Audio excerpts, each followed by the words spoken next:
This is a video for AQA Further Pure Mathematics, Complex Numbers, section 3.6, where we're going to consider argument definitions for loci. I want to consider the locus of a point z that moves such that its argument of z minus z1 is equal to a fixed value theta. If we let z equal x plus iy, then we can work out z minus z1 as being equal to x minus x1 plus y minus y1 as the imaginary part, so that we have y minus y1 multiplied by I. We can then calculate the value of the argument of the right hand side. So the argument, remember, is equal to tan to the minus 1 of the y value divided by the x value. So tan to the minus 1 of y minus y1 divided by x minus x1. If we look at the diagram, we can see that y minus y1 is the height of the right angle triangle that's gone in there, and x minus x1 is the base of that right angle triangle. So that the tan inverse is calculating the angle theta. So what we're saying there is that the locus of the point z is such that that angle there is always a constant, and constant value equal to theta.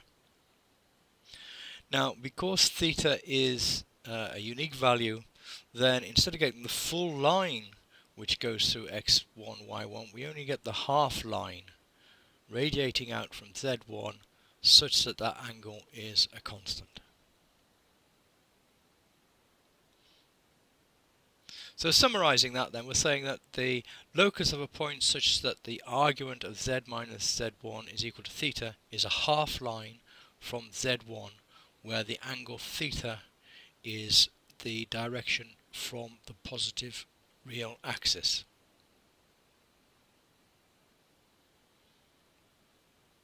Well, now let's consider an example of that. We've got on the left hand side the argument of z plus 2 plus 3i. So that's not quite in the right form. So what we need to do is to rewrite that as z minus, and then in a bracket, minus 2 minus 3i. In other words, the fixed point that we have here is at negative 2, negative 3. And the direction is pi by 4.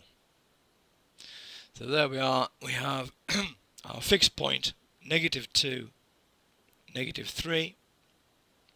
And the direction of the line radiating out, so that this angle here is pi by 4.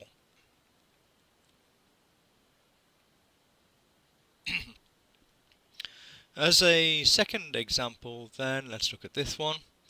Again, we need to just rearrange the left hand side so that our point this time is at 3, negative 2, and the angle 2 pi over 3. So there's the point. The angle 2 pi over 3, in other words, 1/3 of a way round a full circle.